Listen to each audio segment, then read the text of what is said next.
Hello students, आज जो हम डिस्कस करेंगे वो है वायरसेस के बारे में ना।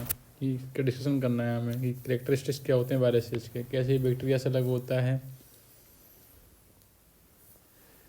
अब करेक्टरिस्टिक्स ऑफ वायरसेस, पहले देखते हैं वायरसेस आर लिविंग और नॉन लिविंग। पहले तो ये मालूम करते हैं कि वायरसेस जो लिविंग होते हैं या नॉन लिविंग होते हैं, निर्जीव होते हैं या सजीव होते हैं।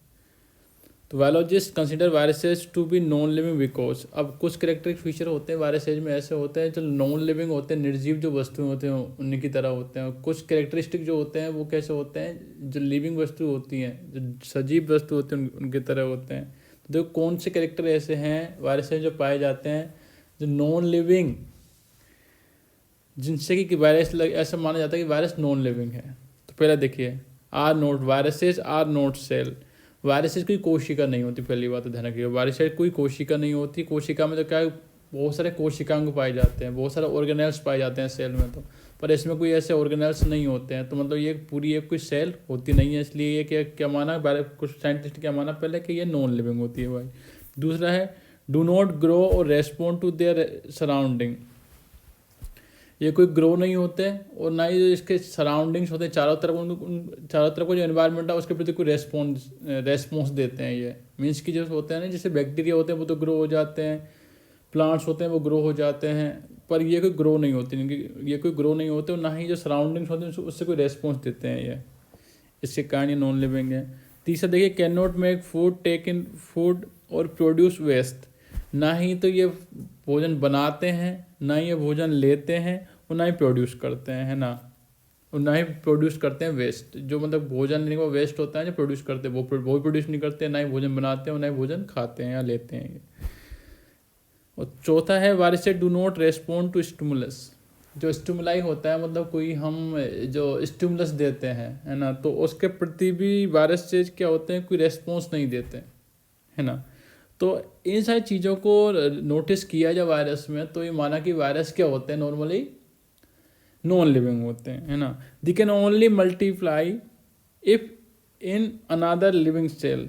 और तो एक मोस्ट इम्पोर्टेंट चीज़ ये बताए कि इनका जो मल्टीप्लिकेशन होता है, इनके जो संख्या में बढ़ोतरी होती है वो कब होगी, जब किसी अदर जो ऑर्गेनिज्म होते हैं, अदर कोई जीव होगा दूसरा, उस जीव के अंदर जब तक रहते हैं या उसके अंदर जाते हैं तभी ये मल्टीप्लाई करेंगे, नहीं तो उनमें मल्टीप्लिकेशन भी नहीं होता है।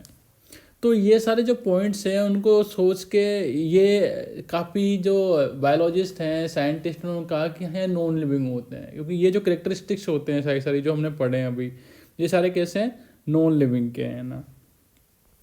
अब नेक्स्ट है व्हाट आर वायरसेस। अब चलो ठीक है, वो तो नॉन लिविंग करेक्टर थे, है ना। तो फिर वायरसेस होते क्या हैं। अब बोला कि भाई इनको डिफाइन कैसे करेंगे हम लोग वायरसेस। तो वायरसेज आर नॉन सेलुलर। मैंने कहा था कि कोशिकीय नहीं होता है, कोई कोशिका नहीं होता। जैसे होता है बैक्टीरिया में सेल होती है पूरी पूरी, कुछ ऑर्गेनेल्स होते हैं, है ना। और जैसे प्रोकैरियोटिक सेल होती है, यूकैरियोटिक सेल होती है, उनकी सेल कोशिका होती है। पर जो वायरसेज होते हैं कोई सेलुलर नहीं होते हैं। वायरसेज क्या होते हैं, ये नॉन सेलुलर होते हैं। Non cellular particles made up of genetic material and protein that can invade living cell. अब क्या दिया हुआ है यहाँ पे कि जो वायरसेज होते हैं वो क्या होते हैं, वायरसेज क्या होते हैं, एक तो नॉन सेलुलर होते हैं, दूसरा क्या होता है, इनमें जेनेटिक मटेरियल पाया जाएगा, ध्यान रखिएगा इसमें, है ना। तो इनमें जेनेटिक मटेरियल पाया जाता है। जेनेटिक मटेरियल मतलब इसमें जेनेटिक मटेरियल पाया जाएगा या डीएनए हो या फिर आरएनए हो, है ना। ध्यान रखिएगा, इसमें कभी भी वायरस में दोनों जेनेटिक मटेरियल नहीं पाए जाएंगे, या तो डीएनए ही पाया जाएगा या फिर आरएनए पाया जाएगा। जिनमें डीएनए पाया जाता है वो डीएनए वायरसेज होते हैं, जिनमें आरएनए पाया जाता है वो आरएनए वायरसेज होते हैं। और ऐसा माना जाता है कि जो मोस्टली जो आरएनए वायरसेज होते हैं वो कैसे होते हैं, प्लांट वायरसेज होते हैं। कैसे होते हैं वो, प्लांट वायरसेज। ध्यान रखिएगा ना। तो ये वायरसेज जो होते हैं वो दो टाइप के हो जाते हैं। दो टाइप के इन द सेंस की मतलब इनफैक्ट वो किस पे डिजीज कोज करते हैं ना। तो कुछ वायरसेज कैसे होते हैं, प्लांट वायरसेज होते हैं, कुछ होते हैं एनिमल वायरसेज होते हैं। तो जो डीएनए होता है, जिनका जेनेटिक मटेरियल डीएनए है, वो मोस्टली कौन से होते हैं, एनिमल वायरसेज। और जिनमें जेनेटिक मटेरियल क्या होता है, आरएनए होता है, वो मोस्टली कौन से होते हैं, प्लांट वायरसेज होते हैं। तो जो इन्होंने जब हम वायरसेज को डिफाइन करेंगे, इनको हम इनकी डेफिनेशन देंगे, तो डेफिनेशन क्या होगी इनकी डेफिनेशन होगी कि these are non cellular particles. ये पार्टिकल्स होते हैं जो नॉन सेलुलर अकोशिकीय, कैसे होते हैं ये अकोशिकीय होते हैं ना, ये नॉन सेलुलर पार्टिकल्स होते हैं। Made up of genetic material and protein, जो कि प्रोटीन और जेनेटिक मटेरियल के बने होते हैं ना। तो समझ में आ गया कि वायरसेस होते क्या हैं। अब नेक्स्ट देखते हैं हम डिस्कवरी ऑफ वायरसेस, कि वायरसेस की वही खोज किसने की, अब ये भी जरूरी है। तो विजय रिंके थे, ये थे 1897 में, coined the Latin name virus meaning poison. तो इन्होंने क्या है, जो ये वायरस कैसा वर्ड है, ये लैटिन वर्ड है। कैसा है ये, लैटिन वर्ड, और इसका लिटरल मीनिंग क्या होता है, पॉइजन, यानी मतलब जहर। तो इन्होंने सबसे पहले यूज किया किसको, वायरस वर्ड को, किन्होंने, वेजर रिंके जी ने। कब, 1897 में, जिसका लिटरल मीनिंग क्या है, पॉइजन। अब है टोबैको मोजेक वायरस, इसका नाम भी आप लोगों ने सुना होगा, टीएमवी वायरस जो होता है, इसका नाम भी आप 12th में पढ़ के आए हो सभी लोग, tobacco mosaic virus. Wendell Stanley, कौन, क्या नाम इनका, Wendell Stanley, 1935, discover the virus were made of nucleic acid and protein.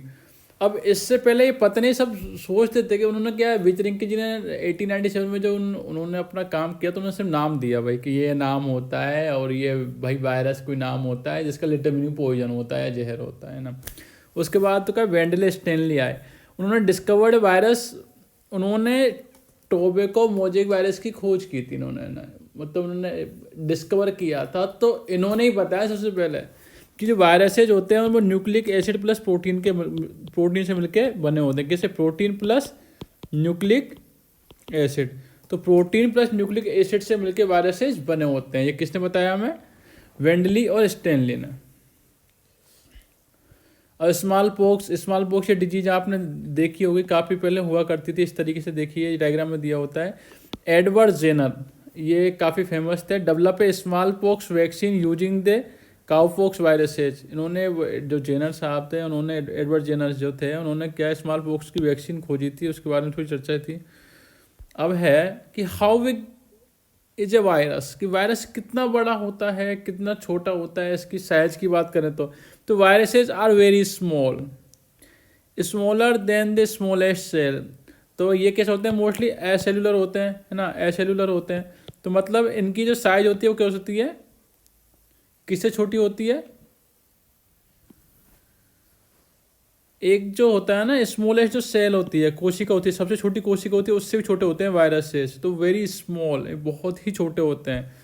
अब कैरेक्टरिस्टिक्स है ना, तो कैरेक्टरिस्टिक्स क्या होते हैं वायरसेस के, यही बहुत इंपॉर्टेंट चीज़ है कि भाई क्या कैरेक्टरिस्टिक्स होते हैं वायरसेस के। हमने सब कुछ पढ़ा, अभी हमने सब ऊपर का पढ़ा है, किसने सब खोज की, कहाँ पर सबसे पहले किसने बताया कि ये लिविंग होते हैं या नॉन लिविंग होते हैं, ये सारी चीज़ें बताई हमको, अभी तक हमको मालूम चली सारी चीज़ें, है ना। अब हमें ये करना है कि भाई इनके कैरेक्टर क्या होते हैं। जब हमने कैरेक्टर धीमे धीमे कुछ तो पढ़ लिए हैं, कुछ नहीं है। एक तो होता है नॉन लिविंग स्ट्रक्चर होता है, ये हम पढ़ चुके हैं ऑलरेडी। दूसरा होता है नॉन सेलुलर होते हैं, अकोशिकीय होते हैं, ये भी पढ़ चुके हैं। Contain a protein code cold capsid, ध्यान रखिएगा। तो इनमें क्या होता है, ये अंदर जो पार्टिकल होता है ना, ये वाला पार्टिकल, ये होता है डीएनए। ये जो पार्टिकल होता है वो अंदर डीएनए होता है, और ये जो होता है, ये ऊपर वाला जो होता है, ये प्रोटीन कोट होता है, ऊपर जब पाया जाता है वो। तो इन्होंने लिखा हुआ है ना, contain a protein coat called capsid. तो इनमें क्या है, प्रोटीन कोट होती है, इसको क्या बोलते हैं हम, कैप्सिड बोलते हैं। क्या बोलते हैं इसको, कैप्सिड बोलते हैं।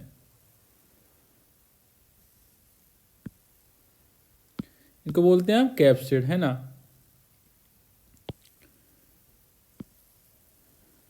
Have a nucleic acid containing DNA और आरएनए, वन और द अदर नॉट बोथ। ध्यान रखिएगा, ये बहुत इंपॉर्टेंट चीज़ है।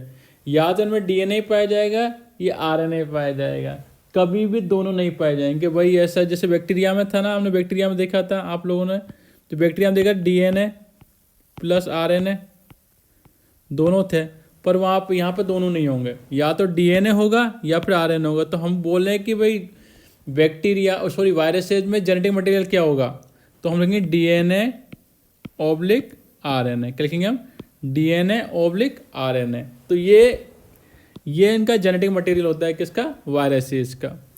अब capable of reproducing only when inside the host cell, ध्यान रखिएगा। तो कभी भी वायरस ऐसा नहीं कि वायरस बाहर पड़े हुए हैं तो वही रिप्रोड्यूस करना स्टार्ट कर देंगे, अपनी अपनी संतति बनाना स्टार्ट कर देंगे या फिर जनन करना स्टार्ट कर देंगे, नहीं। ये जब तक किसी पर्टिकुलर ऑर्गेनिज्म में जिसको ये होस्ट होता है इनका, जिसको इन्फेक्ट करते हैं, उसकी बॉडी के अंदर नहीं जाएंगे, उसके सेल के अंदर नहीं जाएंगे, तब तक इनकी जीवन लीला स्टार्ट नहीं होती है। जब किसी दूसरे ऑर्गेनिज्म के अंदर जाते हैं तो इनकी जीवन लीला वहाँ जाकर स्टार्ट हो जाती है। तो ये लाइन जो लिखा हुआ है इसमें ये लिखा हुआ है capable of reproducing only when side a host cell, जब ये किसी होस्ट सेल के अंदर होंगे तभी जाके ये कैपेबल होंगे रिप्रोड्यूस करने में ना। तो आज तक के लिए हम यही तक पढ़ते हैं, उसके बाद देखेंगे नेक्स्ट क्लास में। थैंक